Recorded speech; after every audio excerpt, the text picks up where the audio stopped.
Welcome, everyone. My name is Chris Goshow. I am principal of IWC, or International Waterfront Consultants. We're a small marina consultancy firm, and I won't get too much into that, but obviously you can see our website and email. If you want to know a little bit more about us, please visit our site or drop me an email. We're going to talk today about protecting marinas and shorelines from wake sport boats. I think many out there might know that this is a real problem. And we're going to go through a little bit about what wake sport boats really are, what's happening, how are they generating these large waves, and then what does that mean in terms of marinas, shorelines, and how we can protect such facilities and lakes, shoreline edges, private properties, and so forth. So what's my motivation? I think 2 years ago, I presented Doc Expo talking about wave attenuators, what they are, how they work, and how you can protect your facility, your marinas from wind waves and boat waves. And I'd say there was quite an overwhelming response after that presentation where folks came up to me and said, we need wave protection for our facility, but it's not from wind waves, it's from boat waves. And so that really stuck with me. And since then, I've had calls for people looking for similar assistance, and the same resounding comment was made. It's boat wakes that are the problem. So you can just do a quick kind of Google search on wake surfing and boat wakes. These are just some snips from the web.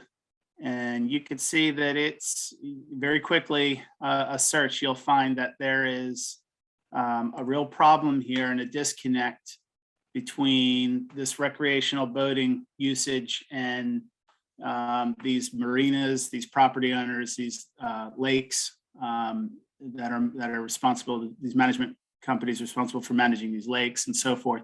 There's a real disconnect there. So I'm going to try to go through and present a little bit about what all that means. I think first, bear with me for a second here. This is a little short video, which I thought was very interesting on what boat wakes really are. So it's only a short little video, stand by.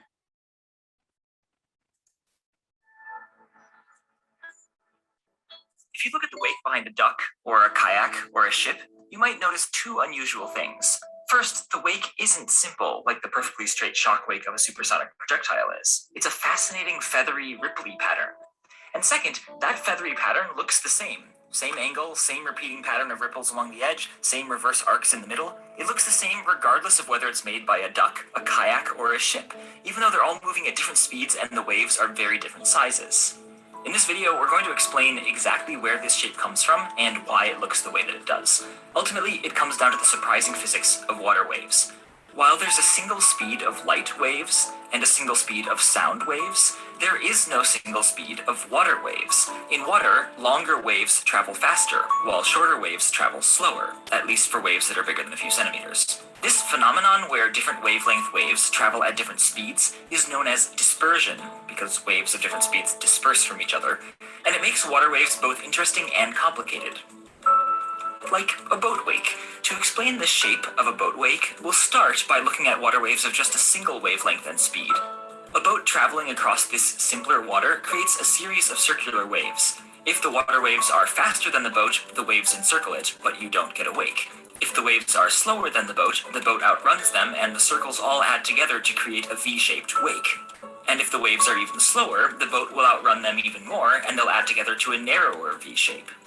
Slower waves make narrower wakes. Faster waves make wider wakes. But we need to remember that water waves are waves. That is, they repeat themselves. So every circular wave is really the first of a series of circular waves. This means that instead of creating just one V-shaped wake, a moving boat creates a train of V-shaped wakes that are each exactly one wavelength apart. The reason a real boat doesn't make straight V-shaped wakes is that a real boat makes waves of many different wavelengths. And because of dispersion, different wavelengths travel at different speeds. The longer ones travel faster, and shorter ones travel slower. Faster waves create wider wakes. And because faster waves also have longer wavelengths, that means wider wakes are further apart. Similarly, slower waves create narrower wakes, and because slower waves also have shorter wavelengths, narrower wakes are closer together. The specifics are determined by water's dispersion relation. When you add together narrow, closely spaced wakes with wider, more widely spaced wakes, with even wider, even more widely separated wakes, and so on, voila, the shape of a boat wake. Look at the beautiful repeating feathery ripples out on the edge, and the wider repeating arcs inside the wake itself. I find it so cool that you can recreate the shape of a wake just from these lines. If you replace the sharp lines with smoother waves at the appropriate angles and spacings, you get an even more convincing boat wake. And we can do the same again in 3D to get a really realistic looking boat wake. So in summary, boat wakes have the shape they do because water waves travel at different speeds. Slower water waves create narrow, closely spaced V-shaped wakes, and faster water waves create wider V-shaped wakes that are farther apart. When you add all these different V-shaped patterns together at the correct angles and spacings determined by water's dispersion relation, you end up with the unique shape of a water wake. So that, I found that to be very interesting. Hopefully you did as well. It certainly is not a minute physics as the subtitle here would suggest, but it does give you a little bit of insight into exactly what's happening with the boatway. Now, we're going to take that one step further, creating wake surfing wakes. And so what we're doing here with wake surfing wakes is we're taking the displacement of V-shaped hull and we're adding a whole bunch of weight and displacement. And you can see over here on the right side. And that's just Archimedes' principle. It's the weight of the water that you're displacing. And the more weight you put on, generally speaking, the larger wake you're going to create. And so that's why you'll see these boats adding these ballasts and everything else to just weight these boats down. But it's not entirely just all in the back of the boat. They need to distribute that weight because you don't want to just have it pushing water through the wake. It'll give you a very short surfing wake. Obviously, the hull design is very important, as well as the speed. Speed's really critical for these wake surfing boats, because if they go any faster, they're going to start rising themselves up out of the water, and then their wake gets smaller. So it's a very critical speed. A semi-displacement speed is what they want to maintain. And it's all about delayed convergence. So you can see in the caption to the right, one second here, the figure to the bottom right shows you kind of the particle displacements around a boat. So 1, 2, 3, and 4 time steps. And so you're trying to delay the V-shaped hull as you're creating a trough in the transom, and the divergent wakes on the side are coming back together, the join, and you're trying to delay that as long as possible, and that will give you your longer ride. And that's defined as the length of wave and push are the two sort of parameters that wake surfers are looking for here. What's interesting is in the middle caption here, that shows you how hull shape is very important. Obviously, you can see the top picture is your boat, and then there's a really long, simple canoe. Well, that really streamlined canoe is not gonna, it might displace the same amount of water, but because its hull shape is so streamlined, you're not gonna get that abrupt drop in the transom and converging of that wake. Of course, now these these boat manufacturers are adding all these factory installed features. Most obvious is the three things: power wedges, gates, and trim tabs. And so what these elements are effectively doing, like the power wedge is basically drops the hull down underneath of the transom of the boat, and it's equivalent to about 1,500 pounds of ballast, which is pretty insane. And now they have these automatic gates on each side. That's what these are here in the top right. And so depending on where the surfer, if he's riding on the left side of the wake or the right side of the wake, they'll engage the opposite side with a gate to delay the convergence, and that just improves the surfing quality of the wake behind the boat. Trim tabs as well can be used as well to kind of level the boat out and improve the shaping as well.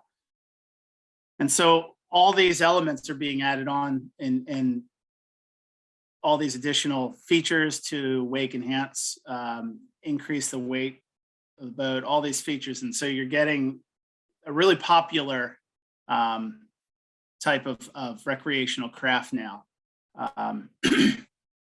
The best wake sport conditions, obviously smooth and glassy, make it just really nice and opportune for getting out in the water and surfing. This usually happens close to shore, and then here comes a problem where winds can't really texture the surface. Of course, now you're operating close to shore, you're producing much larger weight close to shore, close to a marina, close to a dock. And morning times are generally, early mornings are usually preferred because the winds haven't picked up and textured the surface then. Going just a little bit of a history lesson here. I thought this was interesting as I put this together. Basically pre-1980s, we were water skiing, kneeboarding, tubing, all those sort of things behind boats. In fact, I found an ancient photo where a guy was actually longboarding behind a wake. And what I have here in red, most of today's boating management policies around lakes, marinas, shorelines, that sort of stuff for addressing wake was kind of pre-1980. And that's an important point, and I'll explain that later on. In the late 80s, the wakeboarding emerged, and so we started adding a little bit more weight to the boat just to get a little bit more wake off of further behind the boat for getting all these tricks that the wakeboarders and everything else do. And then in the late 90s, they started going into the wake surfing. And that started with Generation Zero, where they were using wakeboarding boats and literally adding lead weight and putting a whole bunch of people on the side of the boat to sink the transom, the corner of the boat down as much as possible to generate a large wake. And then Generation One came out, and so they improved the whole design, added some factory ballast called fat sacks and that sort of stuff. But there was still a problem because they had to transfer from one side to the other depending on how the wake surfer was riding behind the boat, on the left side or the right side. Generation Two, as I just showed you, they started adding all these wake enhancing devices, wedges, gates, tabs, everything's automated with the push of a button. They can fill these boats up, ballast the you know what out of them, sink them like crazy, and then just go ahead and start shooting some wake up. And if you think it's going to go away, you're mistaken. Get ready for the Giggle Wave. This company is proposing to reach a 6-foot wake behind the boat. I'm assuming it's about an 80,000 or 8,000 pound dry weight boat with a 28 person capacity. So that's another roughly 4,000 pounds of weight plus 8,000 pounds of factory installed ballast, puts you up around 20,000 pounds of displacement. And to put that in context, most boats now, the high-end models are putting out about 12,000 pounds of total displacement. So this is almost double. And so, get ready for even larger wakes. And so the importance of something like this presentation is even more, more great.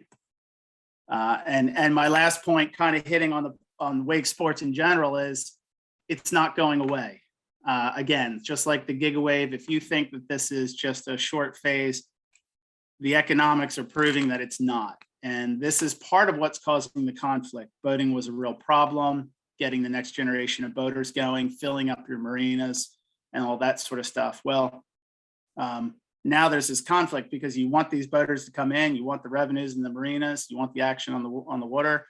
But at the same time, we also have to deal with the fact that there's regulation or management that has to be happening because there's a lot of stakeholders here with conflicting interests and so forth.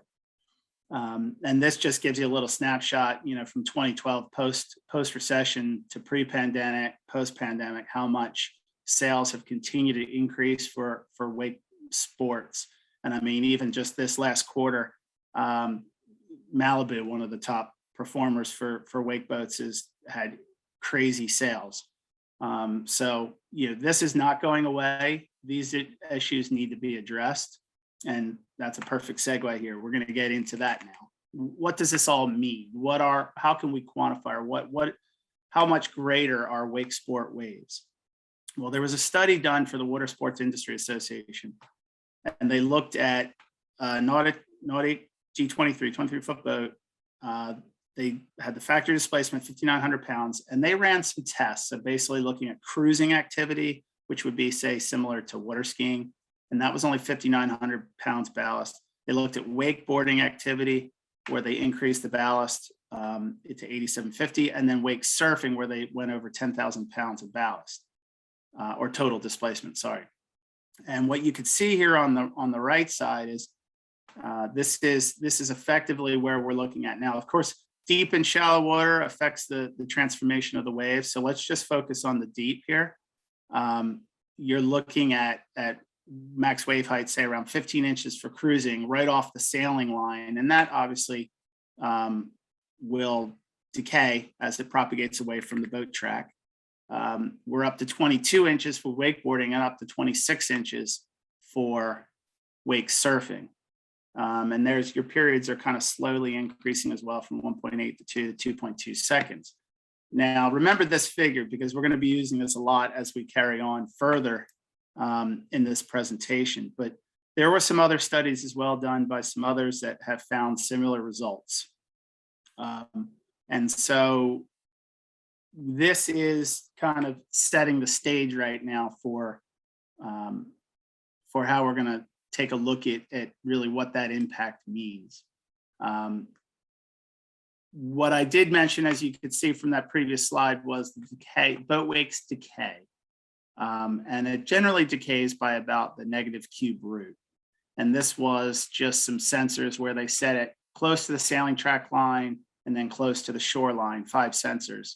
And you could see how that wave height starts out real big at sensor 1, which is really close to the sailing line. Then it starts getting smaller and smaller, and also starting to spread out as well, like we saw in that video in the dispersion. So as it starts to spread out longer, the wave heights start to go lower, but there becomes more individual wave trains. And you could see here from that photo, or from this figure, that how much we're sort of slowly at each time or sensor, we're getting smaller and wider. And that's following the principle of approximately a cube root decay of boat wakes. So how does this compare to wind waves? So I thought it would be interesting just to do kind of 2 fictitious lakes, 2 big square lakes. One's 1,500 by 6,000 foot. And let's just say it's 50-foot depth, doesn't really matter. We're in deep water though. And lake 2 is 6,000 foot by 6,000 foot. So each the same width. One's only 1,500 feet in one dimension, the other's 6,000 foot square. And we're going to look at a once a month scenario. Let's just say 25-mile-per-hour wind gust, 3-second wind gust. That's kind of a typical once a month scenario. Okay, what does that mean across the 2 lakes? So this comes into fetch, which is the distance across the lake the wind's blowing. And so with the short, narrow lake, that once in a month scenario might be, say, a significant wave height of 0.26 feet, or a maximum wave height, which is effectively almost double, because we're dealing with waves of different sizes during a typical event. That would be a half foot. And in the same scenario in lake 2, it's effectively doubled. It's a half a foot significant wave height and a max wave height of almost 1 foot. And just to kind of do this as comparison, what would that mean for the same situation in a once a year scenario? So let's just say it's a 30-second gust that's 50 miles per hour. And maybe that happens once a year. So that would equate to, on the lake 1, 0.6 significant wave height, or 1 foot maximum wave. And on the right side, lake 2, the larger lake, would be about 1.1 and 2 foot maximum wave. Okay, and the reason I did this was so we could look at how does that compare in those 2 scenarios to that track that we just showed, this figure we showed with the boat wakes. So right there puts you at your lake 1 and lake 2. And maybe you can say, okay, hey, my lake's roughly those general dimensions where my facility's located. Might be larger, but it might be, say, 6,000 foot wide where your facility is located. So that would mean you're like Lake 2, which basically means, you're looking at wakeboarding and wake surfing conditions that basically exceed, well, for the wake surfing in deep water, up to 300 feet away from the boat track. Those conditions are still greater than your lake, the monthly conditions in your lake. If you were to look at, say, the yearly conditions from Lake 1 and 2, that puts it in perspective as well. But remember, the boat wakes, these are happening effectively weekly, right? You're looking, let's just say we're talking every Saturday and Sunday. That's the type of conditions you're looking at from the wake surfing and the wakeboarding. You're looking at these conditions happening twice a week, every Saturday and Sunday, maybe for the summer months, whereas your monthly winds would be less than those conditions, and they're only happening once a month.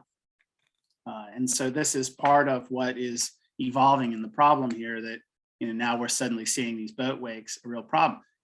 Particularly as well is what I have flagged in here in the green. Our current lake management policies in a lot of places is 100 foot.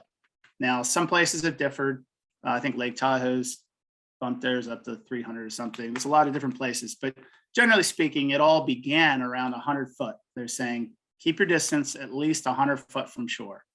And that was based on the pre-1980s, like we talked about, where it was really just for water skiing and cruising. And if that was the case, well, you can look at the chart here and say, okay, cruising shallow, cruising deep, that would put the wave heights 100 foot from the boat track at less than a foot.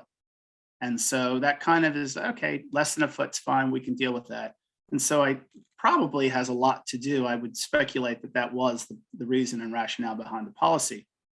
However, now we can look and say, right, we're looking at wakeboards and wake surfing. Those are generating much larger waves, and we're going to need to probably push that track distance close to any dock, shoreline, marina to be much greater. So what does this mean for natural shorelines? Kind of keeping those scenarios in place, looking at sort of Lake 1, Lake 2, and just referring to the monthlies and looking at everything, all the boat wakes from 100 foot from shoreline, increased wave heights, increased frequency for erosive potential on the shoreline. And that's a real problem. People are saying we're losing shorelines from the increased wave heights that are impacting our shorelines.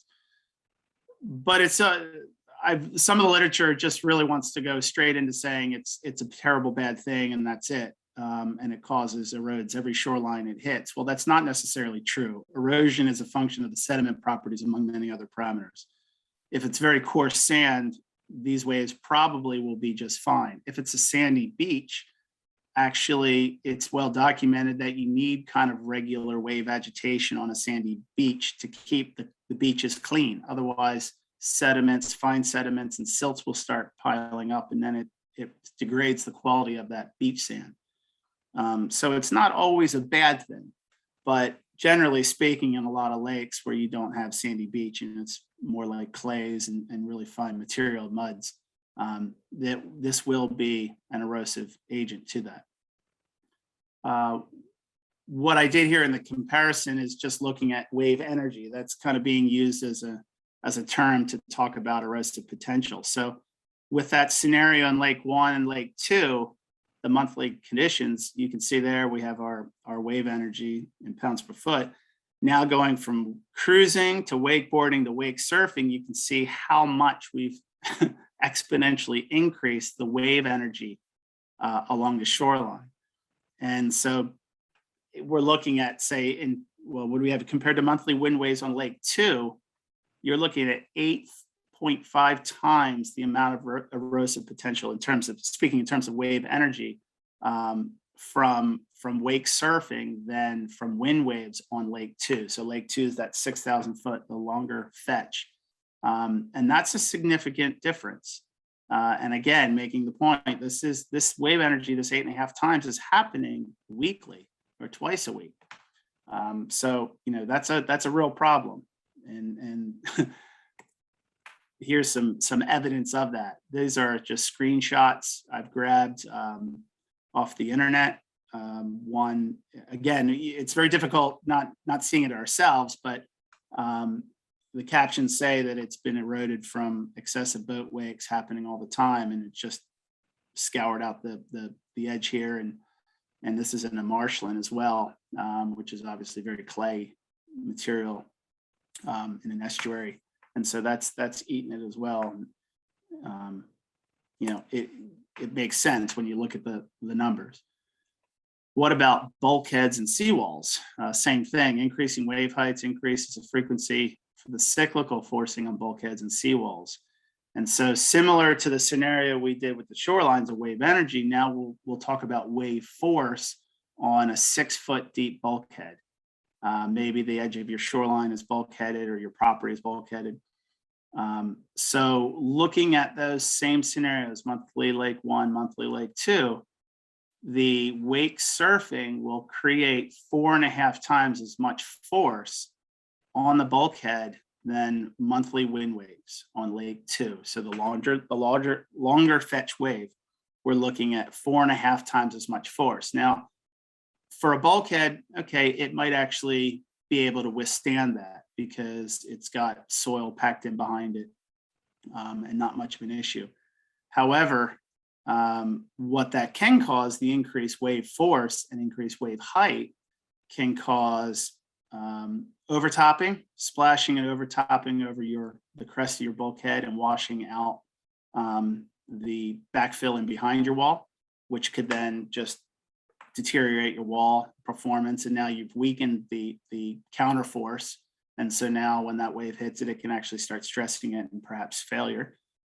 You're also increasing the pore pressure. So now you got water coming in behind, building up behind the wall, which is adding to the surge or pore pressure against the back of the wall that wants to tip it into the water. So those kind of things can obviously affect the integrity of that wall. And again, we're talking 4.5 times as much force. So it's not insignificant. And here's just an example of a boat wake hitting and splashing over and what that means in terms of washing out behind a wall. Now this was, I think, a masonry wall, but the same principles hold true. So now probably closer to what a lot of people in the room are more concerned about is what does it mean to marinas and moored boats? I mean, in marinas, we're talking a lot of different factors here with these increased boat wakes. There's just the damage to docks and dock connections, the cyclical movement, very large waves stressing the connections and the dock frames themselves.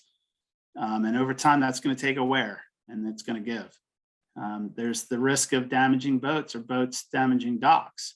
A large wake can thrust a boat into a dock, or vice versa, the dock thrust into the boat. And so you can have those collisions that can cause damage. There's bodily injury, trapped people overboard, someone walking on a dock and a boat comes by and throws them off the boat. Same thing with capsizing of boats, very small boats, a very large short crested wave, water comes over, fills the boat, sinks it. Even canoes and kayakers out there, these wakes are coming by, causing them to tip and capsize. So there's a lot of risks here that are really need to be addressed, and that's why you're seeing, like in the very beginning, these snapshots from articles that there's management issues that have to be addressed. In terms of marinas themselves, you may recall this or seen this from other presentations or one of my presentations in the past where we talk about our berth quiescent or harbor standards. And there's a couple different standards out there, but generally speaking, we are looking at, say, keeping a 1 foot wave height for the yearly or 1 year return period, and we don't want to exceed that. And in a 50-year whatever, it's 2 foot, but really we're more concerned with just the operational conditions here. What is the trying to keep it below 1 foot? And so if I put this mark out here, yearly limit for wave heights of safe mooring at 12 inches, you can see that, that old rule of 100 feet would have been just fine again, for the cruising. But for wakeboarding and wake surfing, that distance is going to have to be, tripled, to get it down to a manageable wake that's coming in. Alternatively, you'd have to put protective measures up, sheet pile screens, wave screens, fixed wave screens, floating wave attenuators, some other sort of mechanism to protect it, if that's not being adhered to. These are, again, just some news articles. I would have loved to see how the one on the right would happen. That's a very big boat, but the article said it was a shipwreck that caused all this damage. So, yeah, and obviously the one on the left is a capsized boat, and these things are real. This does happen, and you can go through the Coast Guard statistics and see how many times there were capsizes, this, that, whatever, from boat wakes. So, kind of getting now into what do we talk about for management policies? So how do we protect the marinas and shorelines, right?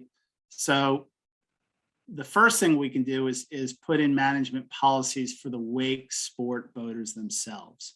And this is what has been tried in the past, with that 100-foot buffer. And this is even the WSIA, they're the wake sports industry. They're putting these signages out at marinas and so forth, recommending that you stay at least 2 feet away from structures, docks, or shorelines when you're performing these activities. I would even say it should be 300. I think 200 is not very far when you think about it. I mean, you're on a boat that's maybe 20, 30 foot anyhow. It's not very far, right? So probably 300 would make more sense. A football field, right? People can use a football field as a reasonable measure of distance. So just keep a football field away, and there you go. So marina owners, operators, there's something you should do. Put something like this, work with the WSIA, put something like this out there. I think it's what's important to note here too, you are responsible for your own wake.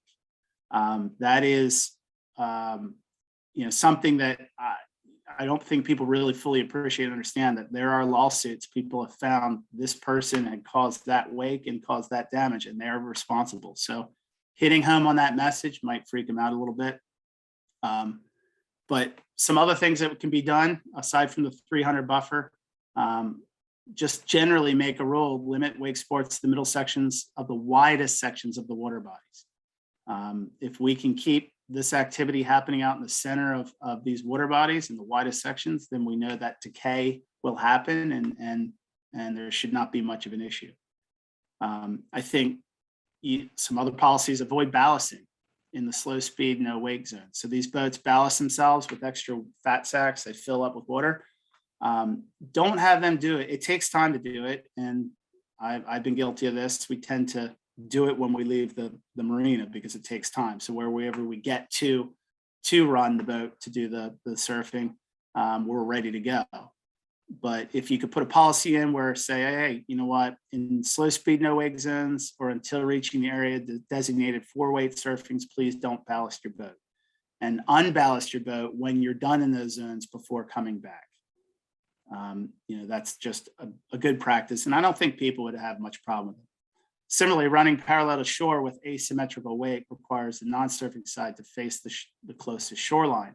So a lot of times they're going to use those tidal gates and make an asymmetrical wake so they can bump up the side they're surfing on. If you have that surfing side facing away, if they're running the boat so that surfing side is facing away from the shoreline, then that larger wake will propagate to the center of the water body and not to the shoreline. Where possible, request wake sport boats to minimize repetitive passes. Again, the repetitive pass is just adding to those numbers we saw, the increase in 8.5 times wave energy, 4.5 times the wave force on walls. So minimizing repetitive passes would certainly go a long way. Something else here, just prohibit low light periods. I think that helps with minimizing the navigation risk. Getting out early in the morning or late at night, it might be very difficult to see these wakes. which can cause the capsizing and other navigation risks for other boaters. So just a good point, try to minimize that and avoid turns towards the shoreline. If the boats cannot turn as they turn, that's creating a kind of concentrated wave field that's going to even increase greater and project to the shoreline. So if they can turn away from the shoreline, these are all things that add to minimizing the risk. And again, just posting signage, educating, working with your boaters and meaningful dialogue, it goes a long way. Everyone wants to enjoy the water in their own way. So why not? And that kind of leads in here from a larger water body policy planning. If you as a marina owner are working with a collective group of marinas or with the lake management together, form a management group and include all these stakeholders, hear everyone's voice, see if there's a solution. Look at, say, the larger water body of concern and prepare a water use plan.